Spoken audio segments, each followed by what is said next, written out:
पूर्वी साधू संतांनी जी परंपरा घालून दिलेली आहे, पूर्वी साधू संतांनी जी बैठक घालून दिली, त्या बैठकीनुसार आपण जीवन जगलं पाहिजे. मी बोलतोय असं निळोबरायचं प्रमाणे, तेनेची पंथे चालू जा, तेनेची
पंथे चालू जाता, न पडे गुंथ कोठे काही. म्हणून तुम्हाला सर्व मायबापांची सेवा करण्यासाठी निवडलेला अभंग मी जगद्गुरु तुकोबरायचा आहे.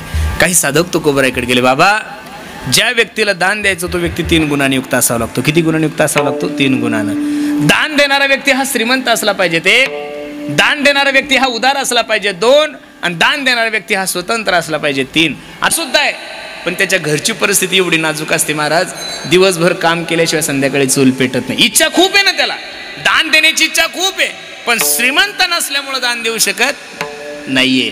दान देण्यासाठी मनुष्य श्रीमंत असला पाहिजे 1, दान देणाऱ्यासाठी व्यक्ती उदार असला पाहिजे 2, आणि दान देणारा व्यक्ती स्वतंत्र असला पाहिजे. या 3 गोष्टी जर दात्याकडनं नसेल तो दान देऊ शकत नाहीये महाराज. दान देणारा वर्गच वेगळा आहे. प्रत्येकाला प्रत्येक गोष्टी शक्य होत नाहीये. काही साधक तुकोबरायकडे गेले, बाबा ज्या पांडुरंग परमात्म्याला तुम्ही दान मागत आहात तो पांडुरंग परमात्मा ह्या 3 गुणांनी युक्त होता का?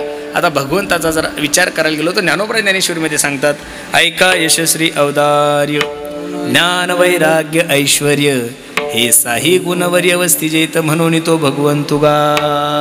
तसं तो 6 गुणांनी युक्त आहे, पण पहिला गुण जर पाहिला तर तो श्रीमंत आहे का? श्रीमंतीचा जर विचार करायला गेलो तर नाटाच्या अभंगामध्ये तुकोबराय सांगतात, जयाचे नाम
नाटाच्या अभंगामध्ये तुकोबराय सांगतात, लक्ष्मी ऐशी जयाची दासी तो हाते जपून जरासी सर्व भावे तुका त्याशी शरण.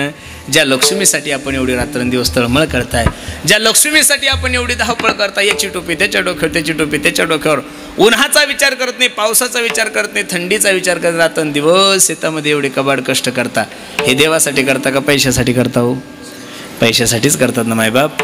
आणि ज्या पैशासाठी ज्या लक्ष्मीसाठी आपण धावपळ करतो ती लक्ष्मी माझ्या पांडुरंगाची दाशी होती. हे प्रमाण कमी वाटते.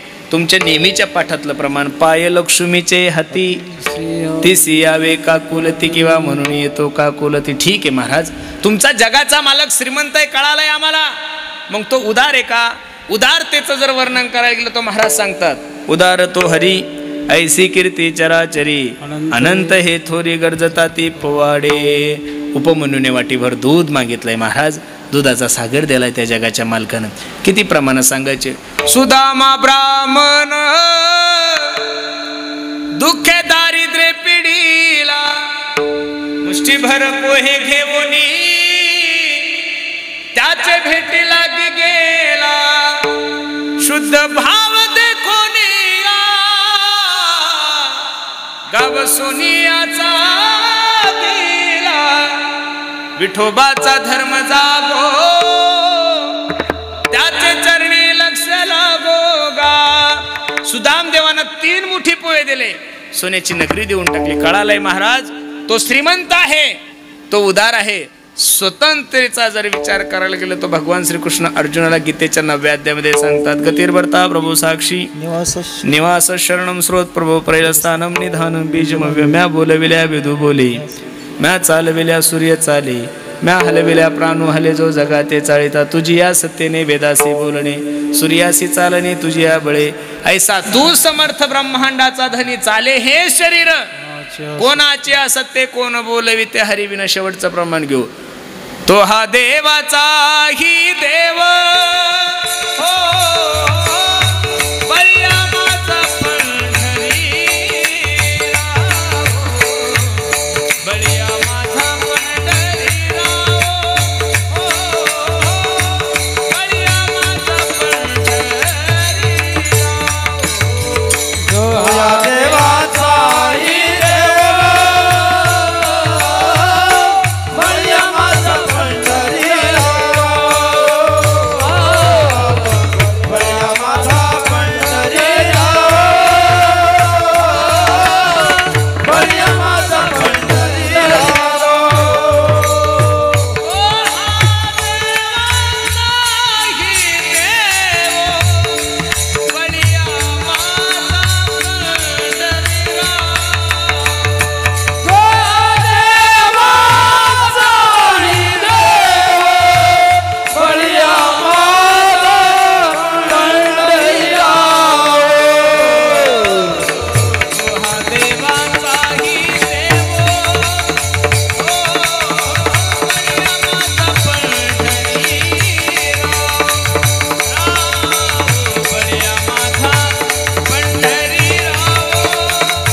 देव बळीया माझा पंढरीराव. मग तो श्रीमंत 1, तो उदार आहे 2, आणि तो स्वतंत्र आहे 3. ठीक आहे महाराज, विश्वाचा मालक जरी देण्यासाठी योग्य असेल, पण मागण्यासाठी माझ्या जगद्गुरु तुकोबरायचा काय अधिकार आहे? काय तुकोबरायचं वर्णन करायचं? तुकाराम तुकाराम नाम घेता कापेयम, धन्य तुकोबा समर्थ जेने केला हा पुरुषार्थ. जळी दगडा सहित वह्या तारियेल्या जैशा लाह्या, वेदाचा तो अर्थ अमाशीचा ठावा एरहाने वहावा भारमाता. काहीतरी तुम्हाला मागण्यासाठी साधना करावं लागेल. हे बघा, तुम्ही सगळं नोकरी करणारी मंडळी आहात. 30 तारखेचा पगार घेण्यासाठी पहिले 29 दिवस तुम्हाला काय करावं लागतं? 30 तारखेला जर तुमचं पेमेंट होत असेल तर 29 दिवस तुम्हाला काय करावं लागतं? काम. 29 दिवस काम केल्यानंतर 30 तारखेला तुम्हाला कंपनीचा मालक काय देतो? पगार देतो. 29 दिवस घरी झोपले, 30 तारखेला पगार आणायला गेले, तुमचा बाप देईल का पगार तुम्हाला? नाही नाही नाही नाही. काहीतरी सेवा करावं लागेल ना महाराज. हे बघा, सप्ताहातल्या सर्व सेवा समान आहे. तुम्हाला जर असं वाटत असेल की कीर्तन करणाऱ्याला पुण्य जास्त आहे, ऐकणाऱ्याला कमी, अजिबात नाहीये. कीर्तन करणाऱ्याला जेवढं पुण्य तेवढंच ऐकणाऱ्याला आहे महाराज. जेवढं इथं अन्नदान करणाऱ्याला आहे तेवढंच पत्तरवाळ्या उचलणाऱ्याला आहे. जेवढं गायकाला आहे तेवढंच वादकाला आहे. जेवढं वादकाला आहे तेवढंच चोपदाराला आहे. इथून झाडून घेणाऱ्याला सुद्धा तेवढंच पुण्य आहे. एक जाणकार माणूस मला म्हणे, महाराज सर्वांना जर समान पुण्य आहे तर सप्ताहामध्ये सर्वात भाग्यवान पुण्यवान कोण आहे? एवढ्या चांगल्या कार्यक्रमात काड्या करणारा महापुण्यवान. एवढ्या चांगल्या कार्यक्रमात काड्या करणारा महापुण्यवान, कारण की हा अवतारिक पुरुष असतो. कसा असतो?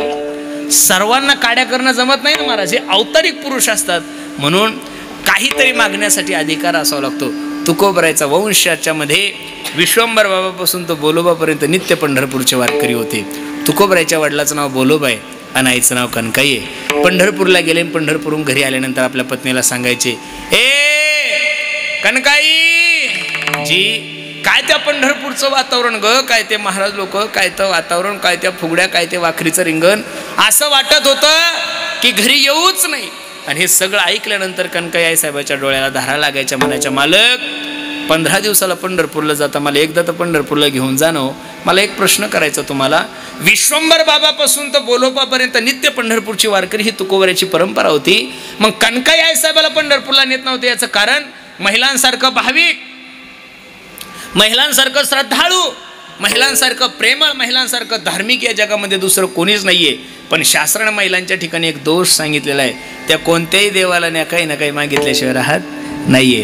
बोलोबाने विचार केला, हिला जर पंढरपूरला घेऊन गेलो आणि माझ्या पांडुरंगाला जर काही मागितलं तर माझ्या वंशाला बट्टा लागल्याशिवाय राहणार नाहीये.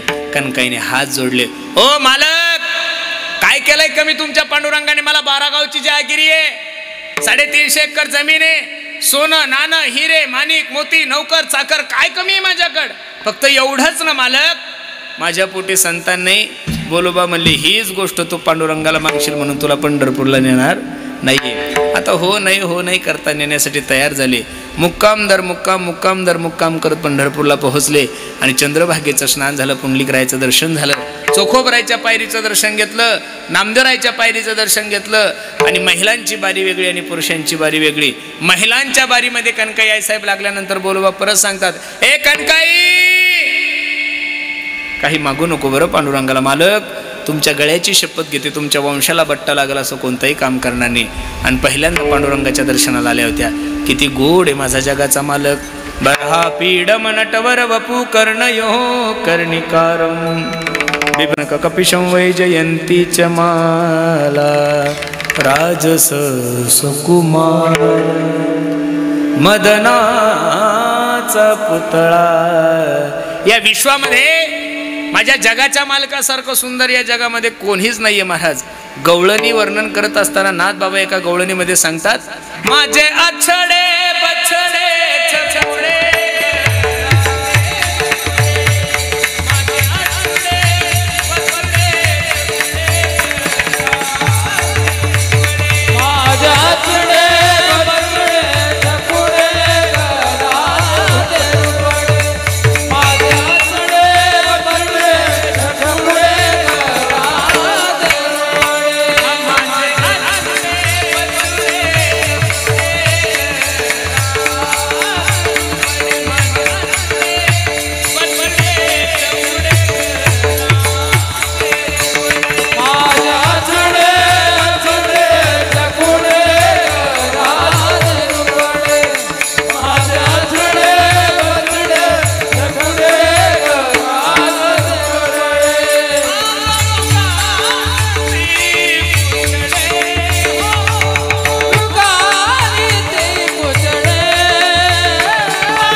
उठल्यानंतर काही पाहायची इच्छाच राहत नाही. एक गवळण यमुनेला पाण्याला निघाली होती. किती गोड आहे पहा. एक गवळण यमुनेला पाण्याला जात असताना भगवंताची आणि तिची नजराला नजर झाली.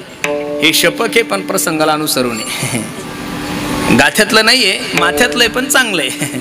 आणि ती गवळण भगवंताकडे पाहून म्हणते, हा मैं तो कहीं भरने को जमुना में पानी, देख छवि नटखट के भई में दीवानी, उसने मारी जो तिरकी नजर, सावरा जादूगर को लूट कर ले गया दिल जिगर, सावरा जादूगर. पाहिली वेद लावी बैसे जीवे जडोनी. आणि भगवंताला बघितल्यानंतर डोळ्याला धारा लागल्या. ए पांडुरंगा, किती अभागी आहे रे मी. विश्वंभर बाबापासून तर माझ्या नवऱ्यापर्यंत म्हणजे बोलोबापर्यंत नित्य तुझे पंढरपूरचे वारकरी. देवा किती गोड दिसतो रे, किती पापेनी पहिल्यांदा तुझं दर्शन झालं. हे बघा आता तोंड शांत आहे आणि मनातल्या मनात विचार चालू झाले. देवा ए पांडुरंगा ऐक ना, दोघं नवरा बायको थकलो आम्ही. तोंड शांत आहे बरं. तोंड कसं आहे माया हो, मनातल्या मनात विचार चालू आहे. देव कणकाई माता म्हणते, हे बघ ऐ देवा, दोघं नवरा बायको थकले, त्यांनाही चालणं होत नाही, माझ्याही गुडघ्याला त्रास आहे. हे बघ ना पांडुरंगा, आमचा वंश वाढावा म्हणून एखादा वारकरी पोरगा नको जन्माला घालू रे. तुझी वारी खंडित होऊ नये म्हणून एखादा वारकरी पोरगा जन्माला घाल ना महाराज. देव तर आनंदानं नाचायला लागला. वा वा तथाच तू. देवानं आशीर्वाद द्याला. हे मनात आलं होतं का तोंडात आलं होतं?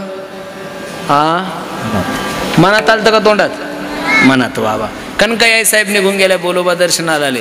बोलोबाला पाहिल्यानंतर लांबूनच कनकाय देवाने जारी घातला, ओ बोलोबा जयारी. बोलोबाला कळलं कनकाईने काहीतरी काशी नक्की काहीतरी देवाला मागितलं. कनकाईला आवाज दिला, कनकाई. जी मालक. काही मागितलं का पांडुरंगाला? काहीच नाही मालक, तुमच्या गळ्याची शपथ घेते, काही मागितलं नाही. आणि आतापर्यंतचा नेम होता, ज्या ज्या वेळेस बोलोबा पांडुरंगाच्या दर्शनाला यायचे त्या त्या वेळेस बोलोबाची मान नाही पांडुरंगाची मान अशी खाली राहायची. का? भक्तीचं ओझं एवढं झालं होतं पांडुरंगावर की मान सुद्धा वर करत नव्हते. आज पांडुरंगाने मान वर करून बोलोबाला सांगितलं, हो बोलोबा आज व्याजा सहित मी नील झालो. नील नाही, अख्खाच्या अख्खा सातबारा कोरा केला तुमचा. बोलोबाने विचारलं, काही मागितलं? नाही नाही, मनात आलं होतं. मला एवढंच सांगायचंय तुम्हाला, मनात आलेलं जर माझ्या पांडुरंगाला कळतंय, लक्ष देऊन ऐका बरं, मनात आलेलं जर माझ्या पांडुरंगाला कळतंय तर तुम्हाला आणि मला तोंडानं मागायची काय गरज आहे. अशा पवित्र वंशामध्ये माझ्या तुकोबरायचा जन्म झालाय आणि त्या तुकोबरायच्या गाथ्यामध्ये काही अभंग आहे. काही मागणे हे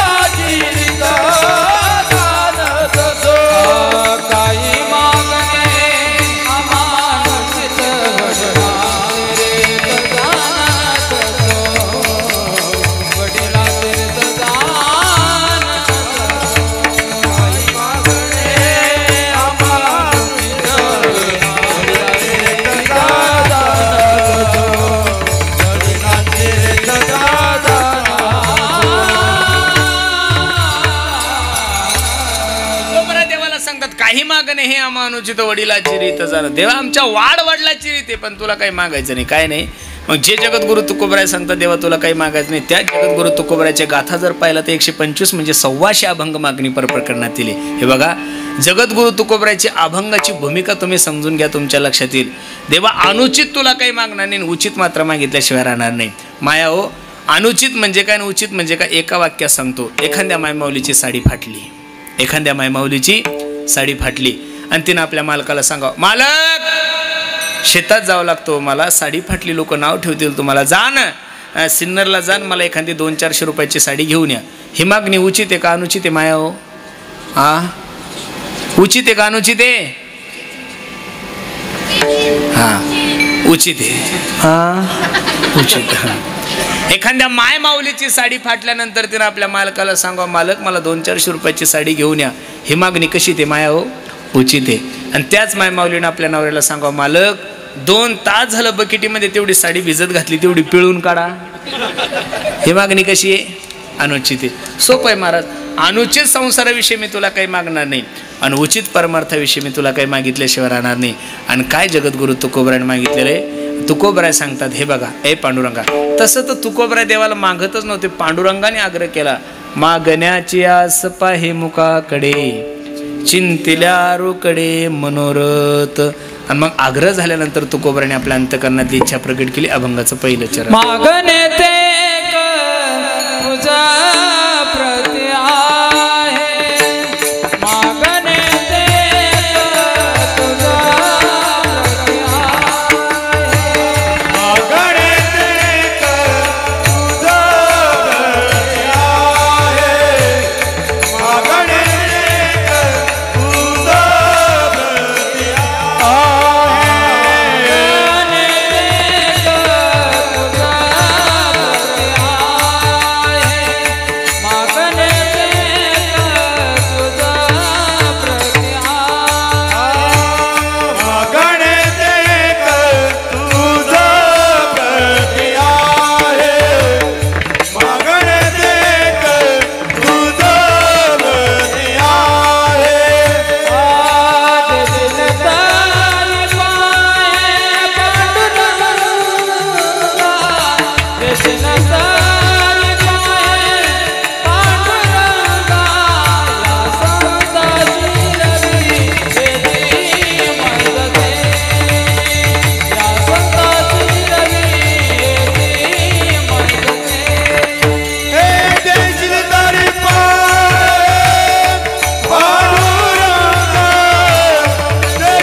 घेतलेल्या अभंगाच्या पहिल्या चरणामध्ये माझ्या तुकोबराय पांडुरंग परमात्म्याच्या दरबारामध्ये उभे आहे. आणि पांडुरंगाला मागण्याची पद्धत जगद्गुरु तुकोबरायची थोडी वेगळी आहे. काही ठिकाणी जगद्गुरु तुकोबराने चकारात्मक मागणी मागितलेली, हेचे दान देगा देवा, हेच दान मला पाहिजे. या ठिकाणी तुकोबरायची मागणी थोडी वेगळी आहे. मागणे ते एक तुझ प्रती आहे, माझा आग्रह नाहीये देवा देशील तुम्हाला यावंच लागतं. हे काय आहे? हे बोलवणं आहे. तुम्ही जर नाही आले तर परत मी तुम्हाला बोलणार नाही. ही सुद्धा एक मागणीची, ही एक सुद्धा हक्काच आहे. तुकोबराय सांगतात, हे बघ तशी माझी इच्छा नाहीये, पण हे बघ देशील तरी पाहे. बघ ना, विचार कर, तुझी इच्छा असेल तर. पण काय मागणं आहे जगद्गुरु तुकोबराय तुमचं? मग तुकोबराय आपल्या अंतकरणातली इच्छा, आपल्या अंतकरणातली मागणी पांडुरंग परमात्म्यासमोर व्यक्त करतात. अभंगाचं दुसरं चरण. या संतासी निरावी, हेची मागणे, या संतासी निरावी, हेची मागणे, निरावी, हेची मागणे, या संतासी निरावी, हेची मागणे, या संतासी निरावी, हेची मागणे, या संतासी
घेतलेल्या अभंगाच्या द्वितीय चरणामध्ये माझे तुकोबर आपल्या अंतकरणातली इच्छा पांडुरंग परमात्म्यासमोर व्यक्त करतात. ए पांडुरंग ऐक, या संतासी निर्वी हेची मजदी. निर्वी या शब्दाचा अर्थ आहे स्वाधीन करणे, स्वाधीन हो, साधूच्या स्वाधीन माझं जीवन कर. आणि हे बघा, मानवी देहाला जन्माला आल्यानंतर माणसाने एक तर देवाच्या स्वाधीन व्हावं, नाही तर साधूच्या स्वाधीन व्हावं. हे बघा, माणसाने जर माणसाच्या स्वाधीन झालं तर काय फायदा आहे. उघड्या शेजारी नागवं गेलं, रातभर हिवान मेलं. विश्वामध्ये प्रत्येक जीव हे अपूर्ण आहे आणि अपूर्ण मनुष्य तुम्हाला पूर्णत्वाचं ज्ञान कधी देऊ शकत नाही. लक्ष देऊन कीर्तन ऐका. अपूर्ण मनुष्य तुम्हाला पूर्णत्वाचं ज्ञान कधीही देऊ शकत नाही. म्हणून होईल तोपर्यंत माणसाने एक तर संतांच्या स्वाधीन झालं पाहिजेत. अरे तुकोबराय सारखा महात्मा ज्ञानोबराय साधू संतांना म्हणत असताना सांगता, तुका म्हणे माझे तुम्हा संतावरी. आणि काय जगद्गुरु तुकोबराय आणि ज्ञानोबराय जेवढे काही साधू संत तुकोबरायच्या अगोदर जन्माला आलेले, त्यातल्या त्यात ज्ञानोबराय विषयी तर तुकोबराय सिलेंडर होत असताना काय बोलतात, कृपाळू सज्जन तुम्ही संत जन हेची कृपादान तुमचे मज. अनाथ अपराधी पतिता गळा परी पाया वेगळा नका करू. तुकोबराला माहित होतं, तुका म्हणे तुम्ही निरविल्यावरी.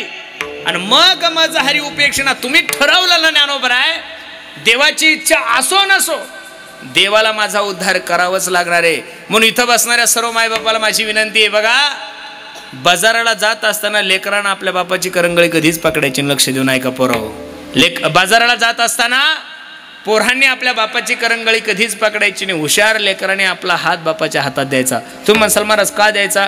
करंगळी जर पकडसाल तर गर्दीमध्ये तुमच्याकडून करंगळी सुटण्याची शक्यता आहे. गतिरोधक आल्यानंतर करंगळी सुटण्याची शक्यता आहे. एखादी मोठी नाली आली तर करंगळी सुटण्याची शक्यता आहे.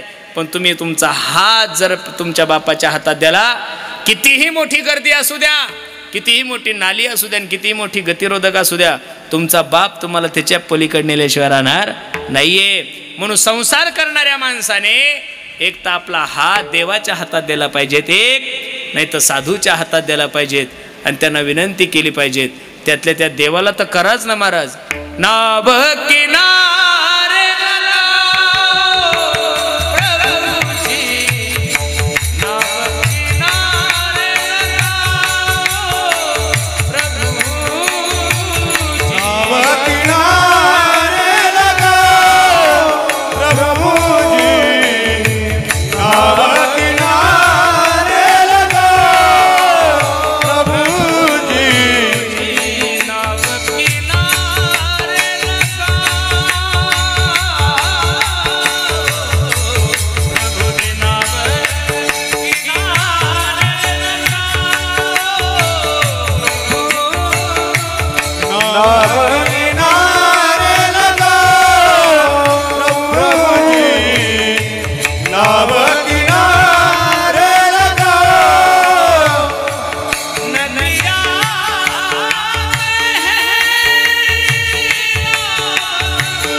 एक तर देवाच्या स्वाधीन जीवन झालं पाहिजेत, एक नाही तर साधूच्या स्वाधीन जीवन झालं पाहिजेत. मानवी देहाला जन्माला आल्यानंतर माणसानं माणसाच्या स्वाधीन होणं म्हणजे जगातले प्रत्येक जीव अपूर्ण आहे. देवानं कुठं कुठं कोणाला तरी कमी ठेवलेलंच आहे.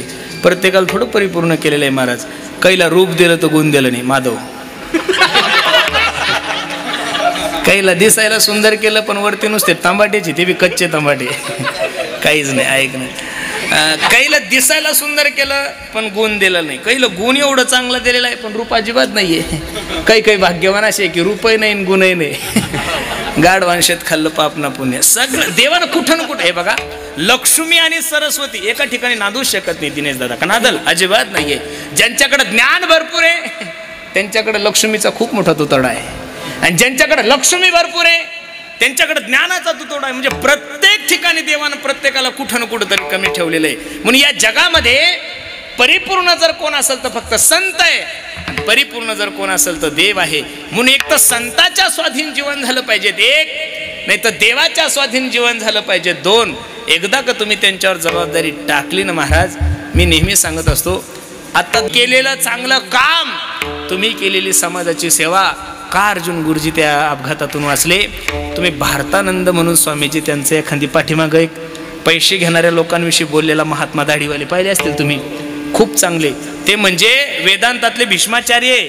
एवढी ताकदवर व्यक्ती आहे आणि त्या कडक महात्म्याला एवढं वैराग्य, त्या वैराग्यवान व्यक्तीला आमचे अर्जुन गुरुजी एवढं सांभाळतात की लहान लेकरासारखे त्यांचे लाड पूर्ण करतात. हे बघा, कुठं ना कुठं तुम्ही केलेली सेवा, कुठं ना कुठं तुम्ही केलेलं नामस्मरण, कुठं ना कुठं तुम्ही केलेला परमार्थ अशा अडचणीच्या कामामध्ये तुम्हाला कामी पडतो म्हणजे पडतो. विठ्ठल विठ्ठल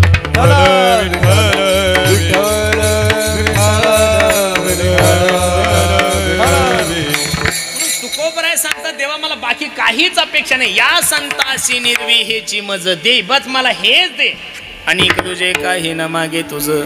बाकीचं काय मागायची गरज आहे महाराज? ज्याचं बारसं झालं त्याचं तेरसं ठरलेलं आहे. आणि मागून काही गोष्टी भेटत असतात होय? अजिबात नाही. मागून काहीच भेटत नाही. जे भेटणार आहे ते भेटणारच आहे, आणि जे नाही भेटणार ते नाही भेटणार आहे. काही गोष्टीवर विश्वास ठेवा. अरे तोंडात दात नसताना आईच्या स्तनामध्ये दुधाची निर्मिती केलेली माझ्या जगाच्या मालकानं. जब दंत नाही थे तो दूध दिलाया. तुमच्या तोंडामध्ये दात नव्हते तेव्हा तुमच्या आईच्या स्तनामध्ये दुधाची निर्मिती केलेली माझ्या पांडुरंगाने. मग दात आल्यानंतर तुमच्या जेवणाची व्यवस्था होणारच नाही नो. म्हणून या बाजारामध्ये ज्या गोष्टी भेटतात त्या मागूच नका. आणि कन लगे माईक पदार्थ, आणि ते माझे अर्थ नको देवा. मागायचं असेल तर फक्त दुर्बुद्धी ते मना, दुर्बुद्धी ते मना,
कदानोपजो नारायण. मागत असताना हे चिदान दे गा देवा तुझा विसरण व्हावा. भागवतामध्ये अनेक लोकांना मागण्या मागितलेल्या आहे.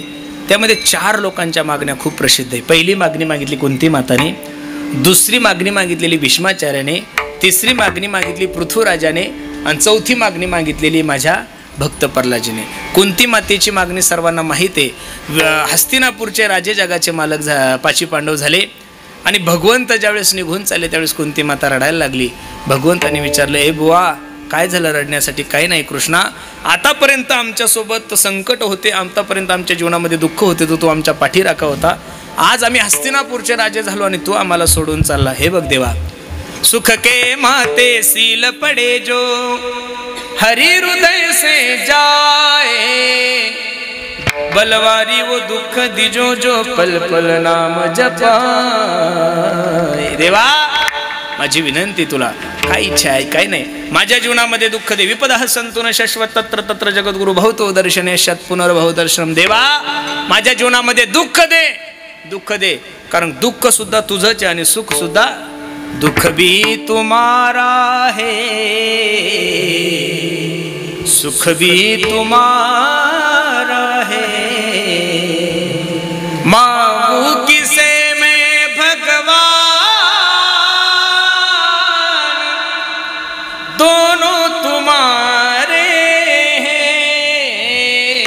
अरे येणाऱ्या जीवनामध्ये सुख सुद्धा तुझ्या इच्छेने येतंय आणि येणारं दुःख तुझ्या इच्छेने येतंय। पांडुरंगा आतापर्यंत आमच्या जीवनामध्ये दुःख होतं तर तू आमच्या सोबत होता आणि आता जीवनामध्ये सुख येतं तू आम्हाला सोडून चाललाय। ज्या सुखामध्ये तू नसेल तर ते सुख आम्हाला नकोय आणि ज्या दुःखामध्ये जर तू आमचा पाठीराखा असेल तर ते दुःख आमच्या जीवनामध्ये दररोज पाहिजेत। विपदः संतुन शाश्वत तत्र तत्र जगद्गुरु भवतो दर्शनेशात पुनर्भव दर्शनम। पहिली मागणी कुंती मातेची आणि भीष्माचार्यांची तर किती गोड आहे। इतना तो करना स्वामी जब प्राण से निकले गोविंद नाम लेकर तब प्राण से निकले। उस वक्त जल्दी आना नहीं शाम न जाना राधे को साथ लाना तब प्राण तन से निकले देहांत करे सामने से यही गीत गाते मैं तन्ना दोन। आणि तिसरी मागणी पृथ्वीराजाची। पृथ्वीराजा सांगता देवा या दोन कानामध्ये माझ्या 10,000 कानाची शक्ती दे का मला तुझं चिंतन ऐकायचंय। आणि चौथी मागणी आहे माझ्या भक्त प्रल्हादजीची। भक्त प्रल्हादजी सांगतात मागण्याची जी वृत्ती माझ्या अंतःकरणामध्ये आहे देवा ही वृत्ती काय कर नष्ट कर। मग इच्छा काय तेरे चरण कमल में सा लिपट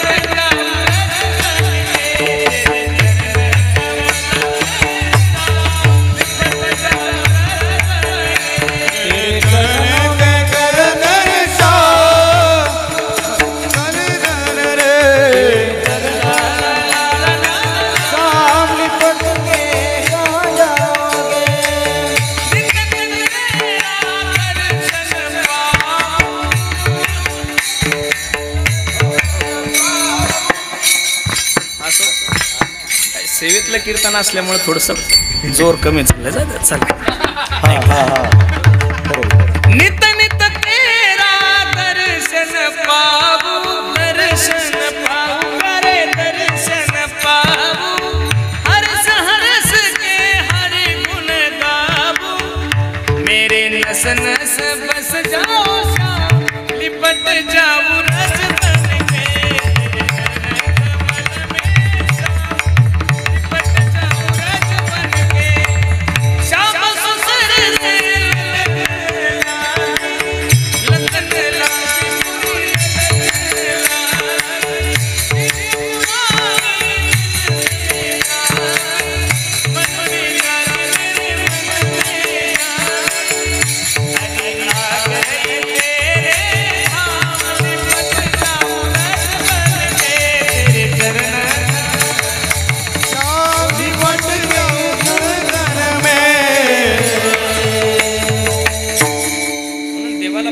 काही मागण्यापेक्षा फक्त आणि फक्त एक तर देव मागा नाही तर संत मागा। तुकोबराय सांगतात माझी काही अपेक्षा नाही देवा या संतासी निर्वी हेची मज दे।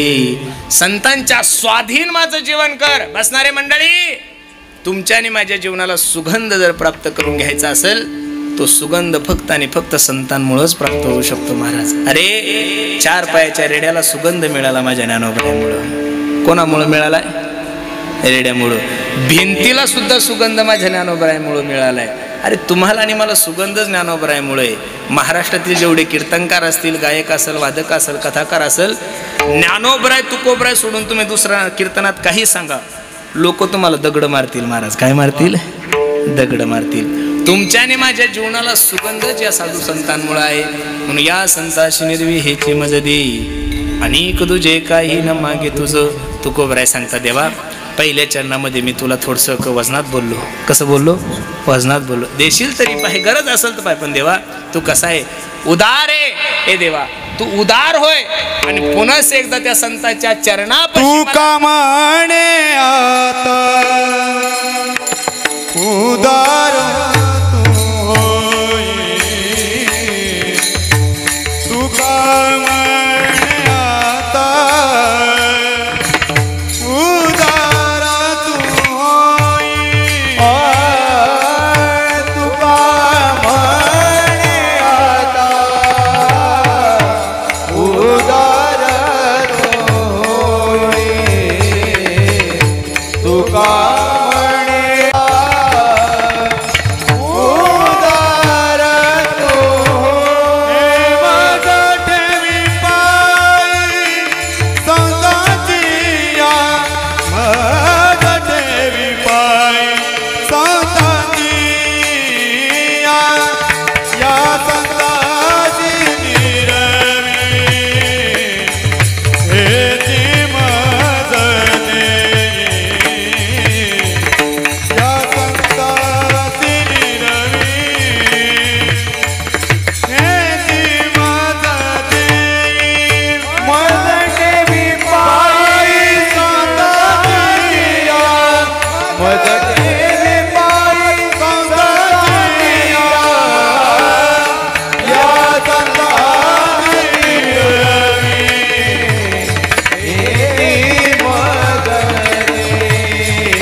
तुका म्हणे आता उदार तू होई मज ठेवी पायी संताची या संताची निर्विहीची मज दे आणि तुझे काही न मागे तूज.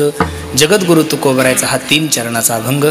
या अभंगामध्ये माझे जगद्गुरु तुकोबराय फक्त आणि फक्त पांडुरंगाला हेच सांगतात, पांडुरंगा माझं जीवन संतांच्या स्वाधीन कर, माझं जीवन संतांच्या पायाजवळ राहिलं पाहिजे. खरं सांगू, मानवी देहाला जीवनामध्ये खरं ज्ञान प्राप्त करून घ्यायचं असेल तर त्याला पर्याय फक्त संत आहे. तुलसीदासजी सांगतात, बिनु सत्संग विवेक न होई, अरे राम कृपा बिन सुलभ न सोई. बिनु सत्संग विवेक न होई, अरे राम कृपा बिन सुलभ न सोई.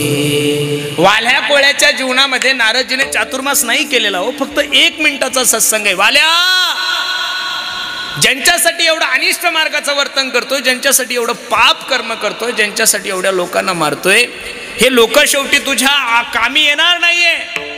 हे लोक शेवटी तुझ्या अंतकाळी नाही रे तुला सोडवणार. एवढा बाहुला तो सत्संग अंतकरणाला. कोळी याची कीर्ती वाढली गहन, केले रामायण रामाधी, बोलिला वाल्मिक तैसेची करीन. या देशाचा आद्य कवी, या देशाचा आद्य कवी एक डाकू होता महाराज. कोण होता? डाकू होता. आणि त्या डाकूवर जर कोणाचे उपकार झाले असेल तर ते फक्त साधूचे झालेले महाराज. कोणाचे झालेले? साधूचे झालेले. नारदाने वाल्मिक ऋषीला 2 मिनिटाचा सत्संग म्हणून साधूच्या जीवनामध्ये जा, अर्धा क्षण घडता संताचे संगती तेने होय शांती. याच्याही पुढे जाऊन सांगतो, संत समागम एखादी परी व्हावे त्यांचे द्वारी, फायदा काय महाराज सांगतात, तेथे राम नाम राम नाम होईल श्रवण,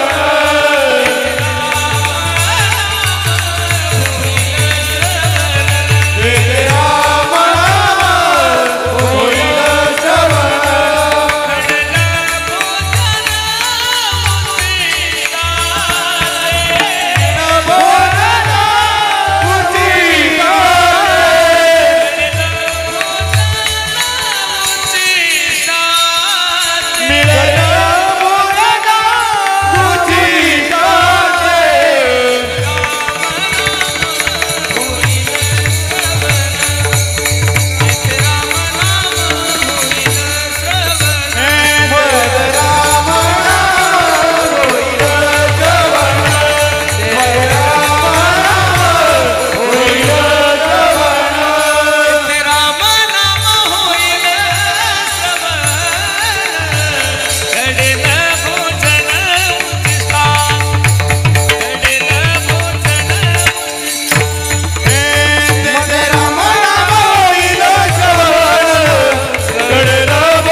तेथे राम नाम होईल श्रवण, तिथे गेल्यानंतर देवाचं चिंतन होईल. बरोबर आहे का नाही? घडेल भोजन उच्चेष्टाचे. साधू संतांचं जीवन तुमच्या आणि माझ्यासाठी खूप महत्वाचं आहे. म्हणून काहीतरी काळ साधूच्या सहवासामध्ये गेला पाहिजे, काहीतरी काळ संतांच्या सहवासामध्ये गेला पाहिजे. तुकोबराय सांगतात, तुका म्हणे आता उदार तू होई, मज ठेवी पायी संताची या संताशी निर्वी हेची मजदी, अनेक तुझे काही न मागे तुझ. अभंगाची